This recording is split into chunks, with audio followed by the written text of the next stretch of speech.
Welcome to Washington Talk. I'm Eun Cho. The first ever summit between a sitting U.S. president and a North Korean leader was held 6 months ago. But now it appears the talks have reached an impasse. North Korea is not taking any significant denuclearization steps and not responding to U.S. requests for talks. Today, we have a special edition taking stock of achievements made since Singapore summit.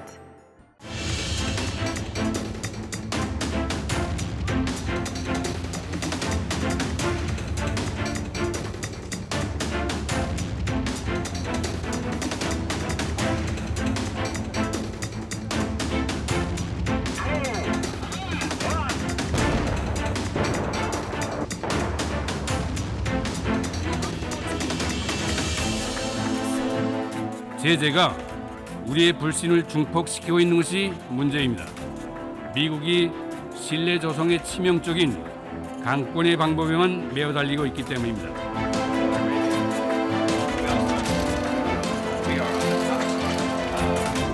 Sanctions must remain in place until we achieve the goals and objectives that Chairman Kim and the President agreed to in June.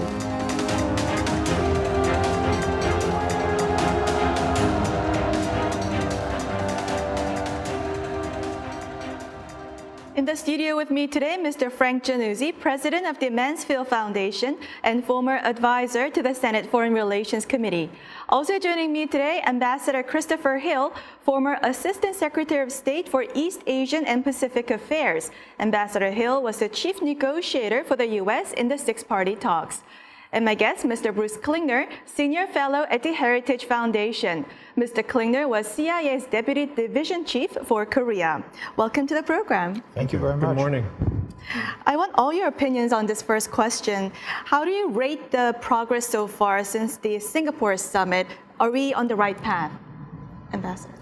Well, it's hard to determine if we're on the right path because I don't really see a lot of progress in Singapore. There's undoubtedly been progress between China and North Korea.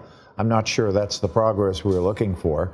So I think it's really too early to assess whether we're on the right path until we actually see some things happening. And so far, it's not so good. Well, 6 months into this process, we don't really have a process, and that's what concerns me.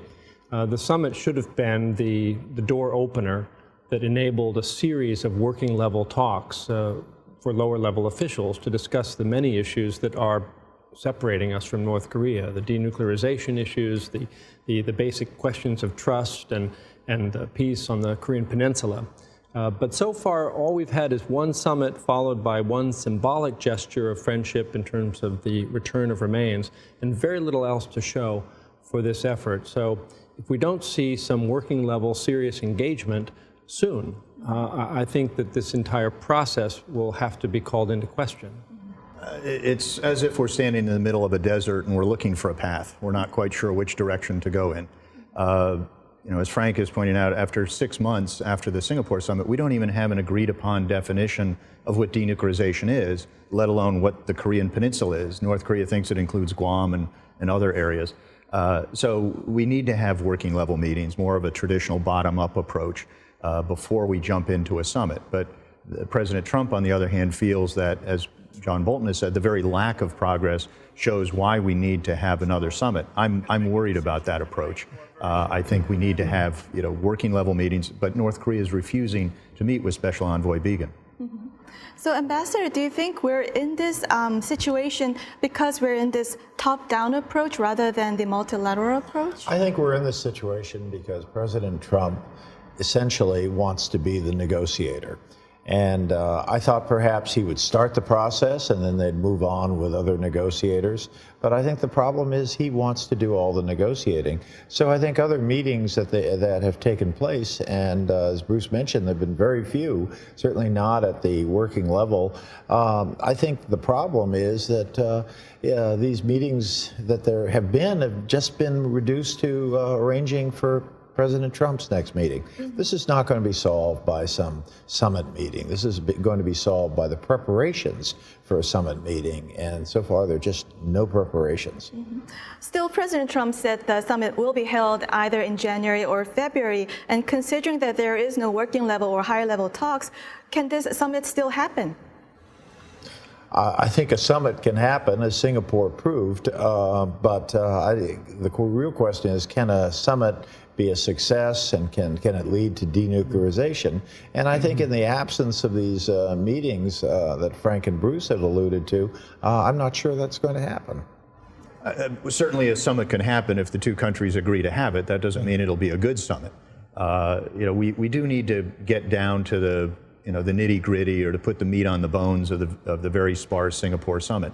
But North Korea doesn't want that. They want to decouple President Trump from the rest of the administration, because they see he is more likely to offer additional unilateral concessions, as he did in Singapore. They don't want to meet with Pompeo because he asks for things, he demands things. And Mr. Biegun would also be trying to get detailed agreements and discussions about verification protocols and inspection protocols, definitions and linkages and timelines. The very thing you need for a good agreement is not what North Korea wants to talk about. In the president's defense, I think his instinct was not incorrect, that only one decision maker in Pyongyang really matters. But having engaged Kim Jong-un personally, having secured from Kim Jong-un a vague but nonetheless, I think, important commitment to the goal of denuclearization, it's incumbent upon the president now to hand this off to the people who can actually get the job done, and he hasn't done it. I think the North Koreans want to only deal with the president. And one of the reasons is the president is the only person who has kind of bought their argument that the problem here is U.S. forces on the Korean Peninsula, that these are somehow threatening to North Korea, and we need to deal with that either through a peace treaty in which they leave, or through a decision by the U.S. that we don't need them there. And I think this is intriguing to the North Koreans. This is what they want. These nuclear weapons are not for their self-defense. They're to create the circumstances where U.S. forces don't stay on the Korean Peninsula. But North Korea has stopped testing missiles and nuclear weapons, and we're in a very different place from a year ago. So maybe we can give some credit for the Trump administration to give diplomacy a chance.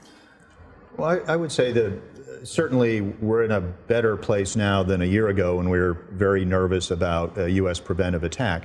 But we've stepped back from the precipice of war. But President Trump is claiming credit that it was President Obama that had brought us there, when really it was the rhetoric of the Trump administration that has brought us there. So in a way, we're trying to reward the arsonist for putting out the fire. And all the successes that the president refers to are all good, but they were all done previously by other administrations in larger numbers: return of remains, return of American detainees, and a moratorium on missile and nuclear tests, which of course North Korea is required not to do under numerous UN resolutions. So, all of those are good steps, but they're not unique, and they were all done, in much larger numbers before. The administration does believe that the sanctions policy is working, and that the sanctions are really taking a bite, and that in the fullness of time, North Korea will really feel this. So that's the administration's position. It takes the view that it has time because it's put in place sanctions. They feel they have good connectivity with the Chinese, and they feel that they're working very well with the South Koreans. To the rest of us looking at this from the outside, it doesn't seem to appear that way. There doesn't appear to be the kind of pattern of cooperation that we've had with the Chinese in the past. But the administration feels they do have enough of a connection with the Chinese, because this is not going to get solved without the Chinese. Mr. Jannuzi, what do you think? Has the sanctions been effective so far? They've not. The increase in pressure on the North is meaningful, but it has not resulted in a diminution of the North Korean growth that I can measure. People who've been to Pyongyang say that the lights are on, the food is in the restaurants, the power in the country is in a better situation than it was 2 years ago. I think we had a moment last year when the Chinese were beginning to implement sanctions on petroleum products and refined petroleum products, where the North might have faced some severe economic consequences, but that moment is past. And as soon as Trump sat down with Kim Jong-un in Singapore, The message to the international community was that even though the United States rhetorically is maintaining its maximum pressure approach, really the message was it's time to start doing business again with the North Koreans. And reports from along that border with China are that the goods are flowing in both directions. So no, I don't think the sanctions are working in the way that the administration hopes that they would. But Mr. Klingner, don't you think President Trump and the Trump administration being firm that they will not ease sanctions even if North Korea really badly wants this, can't we give some credit to this? Well, the problem is this administration, like previous administrations, is not fully implementing U.S. laws or fully implementing sanctions.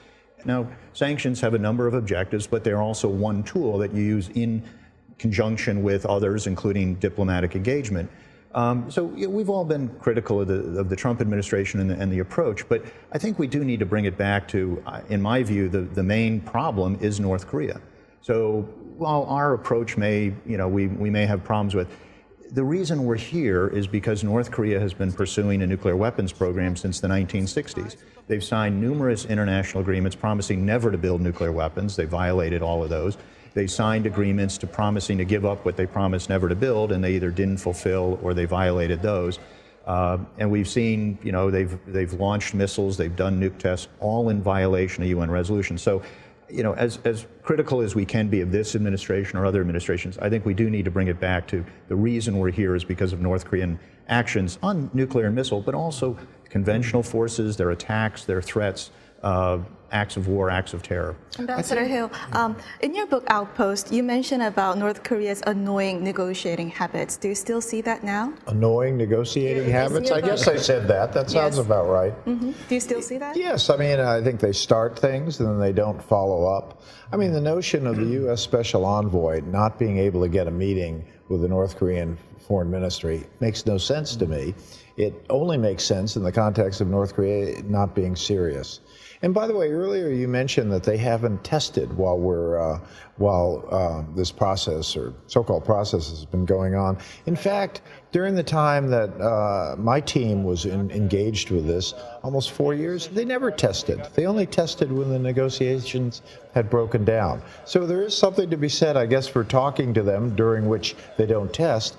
But, testing is a complex process, and a lot of things can be going on short of actually testing a weapon. So I guess my concern is 6 months after Singapore, we may actually be in a worse position than we were at the start of Singapore. Ambassador Hill, you were confirmed by the Senate for your position as Assistant Secretary of State. And sometimes I worry that the Trump administration is not sending the right signal to the North Koreans about who they are empowering to negotiate on behalf of the United States. I worked with Steve Biegun in the Senate Foreign Relations Committee. I know him to be a person of great character and capability, but he has no Senate congressional backing of any kind. He doesn't carry the rank of ambassador. He does not carry any Senate confirmation. He hasn't played golf with President Trump. I mean, this is a guy who is out there supposedly representing the United States. You had FaceTime with the president. I want to see Biegun enjoy that kind of backing by Trump if the North Koreans want to take him seriously. I think you certainly have a point, but I think it's especially important because the president seems to say different things from his advisors, such as John Bolton. So the president, in fact, during Singapore, it seemed that he learned to speak a little North Korean when he referred to the exercises as provocative war games. And so I think the North Koreans can be forgiven for thinking, well, we better just deal with that president rather than these advisors who seem to be much more traditionally opposed to us. So that is an issue, and I think the president needs to perhaps do a better job of showing that he and his advisors agree with what we need to do. So, Ambassador, you were with National Security Advisor John Bolton together at the same cabinet. So compared to 13 years ago, do you think his approach and views to North Korea is leaning more towards diplomacy, or is it the same as before? You'll have to ask him, but certainly I find it a little, ironic that a person who would write instructions for me with such nuggets as "thou shalt not shake their hand" during any discussions now seems to be advocating for presidential summits. But I would direct that question to him. Right. So we've assessed where we are at now, but how can we break this impasse, Mr. Klingner? Well, we can debate amongst ourselves and with others in Washington as to whether it's more pressure or more engagement or more offers or concessions. But really, again, the onus is on North Korea. When they refuse to even talk, well, I don't think it's then useful to continue to offer concessions. Clearly there's a divergence between Washington and Pyongyang, but there's also a divergence between Washington and Seoul. And we're seeing our South Korean ally really advocating on behalf of North Korea. They're acting like North Korea's lawyer or PR firm. So in talking with South Korean officials, they will habitually say, well, we're at a stalling point. So the U.S. should do more. Sign a peace declaration, reduce sanctions, provide exemptions, reduce military exercises, et cetera. I don't think that's the way to go. It's like if you had a policeman and a criminal across the table from each other, the policeman will say, well, I understand you're willing to turn over a new leaf. Please convince me of what you're going to do so that we'll reduce these sanctions or these punishments. The criminal is more like, what are you going to give me if I don't rob a bank today? Well, you don't reward that kind of behavior. You need to put the onus on the one who's been in violation. Well, dare I say it, we need strategic patience. The North Koreans are not going to move as quickly as we would like. They're not going to move always to our time schedule. And sometimes this sense in Washington that there's something we have to do differently because the North Koreans are not moving on denuclearization. Oh, we need to make concessions, or we need to have another summit meeting. No. Sometimes you have to have sort of what the British would call masterful inactivity. And you work the channels, you try to build the relationships, but you show some patience. Because if the pressure is going to eventually come to bear on the North Koreans, they'll feel the pinch. And if they don't, at least for the time being, they're not doing as many provocative things as they used to, and we can let the North-South process move forward. But it's not always a crisis when diplomacy stalls. And sometimes you have to learn how to be patient. But one thing that's not stalling is the South Korean approach to North Korea. A lot of developments on those peninsula relations. This is kind of a difficult issue for the U.S. The U.S. doesn't want to put itself in a position of apparently not supporting the Korean people having opportunities to be together. At the same time, there's clearly tension when you get so much progress on peninsula relations and so little progress on nuclear. So I think much of the diplomacy of the United States right now has to be focused on managing its alliance partner and working on that relationship. Going back to sanctions, I wanted to ask you, Ambassador, because in your book you also said the BDA action in 2005 was only derailed negotiations. So how do you see the current sanctions regime? Is this a help or a hindrance to diplomacy? Well, I think you always have a question of timing these sanctions, and you also need coordination. So I think my concern about BDA was it came the day after we had just reached an agreement with them. So for many people, not just the North Koreans, for many people it signaled some kind of lack of sincerity on the part of the U.S. On the other hand, as I told the North Koreans many times, if you're going to be involved with nuclear weapons, do not be surprised if you get hit with things like Banco Delta Asia sanctions. This is the life you have chosen. This is part of how the world will react to your aspirations for nuclear weapons. So I don't want to make too big a deal of BDA. I guess my concern on some of these sanctions is, if you can't then take them off, if you can't control them once you've put them on, that's not really a very good instrument. I mean, an instrument is something, if you want to use it, great, but you need to be able to stop using it. Yeah, I would distinguish amongst a number of different kinds of sanctions. There's some that are sort of diplomatic tools that are a response to behavior by North Korea or others. And those are the ones that are most easily either negotiated away or removed. So, for example, the trade restrictions in a number of the UN resolutions. I mean, perhaps we could get to a point where for every 5 nuclear weapons North Korea gives up, they can export more coal or import more oil. But other sanctions, predominantly the U.S. targeted financial measures, a lot of them are related to human rights violations, or they're related to law enforcement against counterfeiting, money laundering, other felony crimes in the U.S. financial system. Those ones, either we can't remove or we can't give exemptions for. You don't want to say, well, crimes against humanity is a terrible thing, but if North Korea is doing it, it's okay. We'll remove those sanctions. Or, felony crimes are bad except if North Korea does it. So there are a number of ones that we really can't remove. And also there's sections in the North Korea Sanctions and Policy Enhancement Act which place fairly strict restrictions on the president for even being able to suspend for 1 year sanctions, let alone remove them. So that is a legislative restriction. And it would require the Congress to change that, and I don't think the mood in Congress is to go soft on North Korea or to abandon law enforcement. So it's another constraint on what the president can do to just, let's just remove sanctions. Last question, I want all your opinions. So I want to see solution to all this. So what would be the key to the successful denuclearization roadmap? Do we want this declaration list up front? What kind of format do we want? Well, I can tell you what we don't want, and that are sort of random acts of denuclearization, which is what the North Koreans have done for their own purposes. So I think acts of denuclearization need to be ones that are a product of a negotiation. And so, yes, I think there ought to be a list of their programs. Now, the North Koreans have come back with this new argument to suggest, well, if we give a list of our programs, it's essentially a target list for you. No, it isn't, and they know better than that. That's a nice little high school debater point, but it doesn't really make sense. So we need a list of their programs. We need an agreement on how we'd go about dismantling them.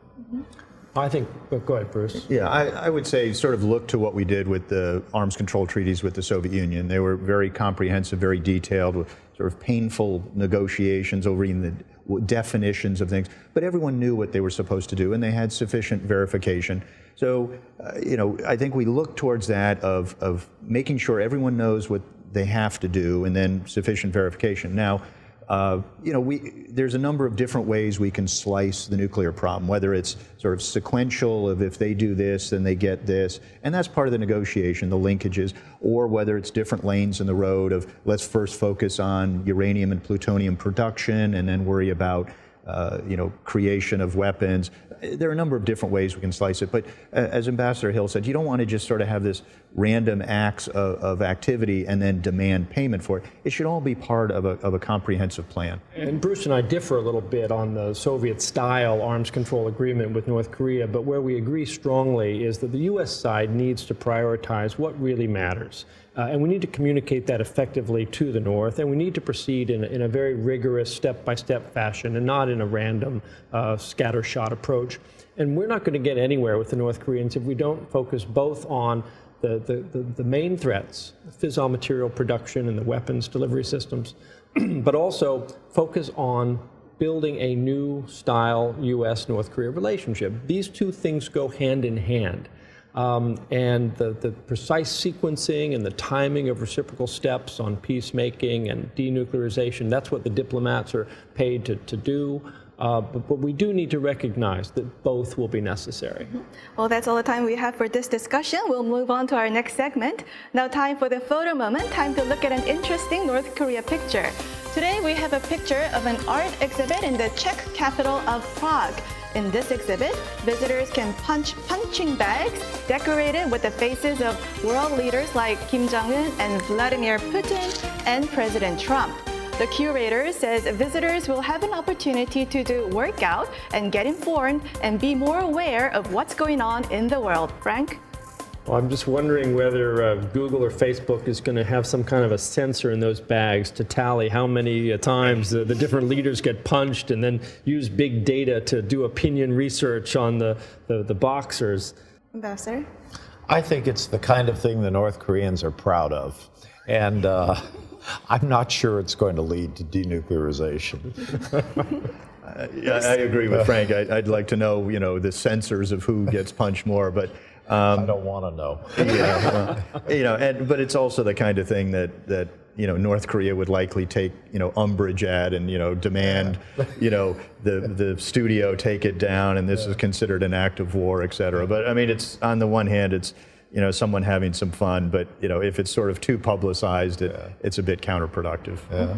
Well, that's all the time we have for today. Ambassador Hill, Mr. Klingner, Mr. Jannuzi, thank you for joining us. Thank you. Thank you, Yun Jung. Thank you. And this was Washington Talk from the Voice of America, and I'm Eunjang Cho. Join us next week for more analysis on North Korea.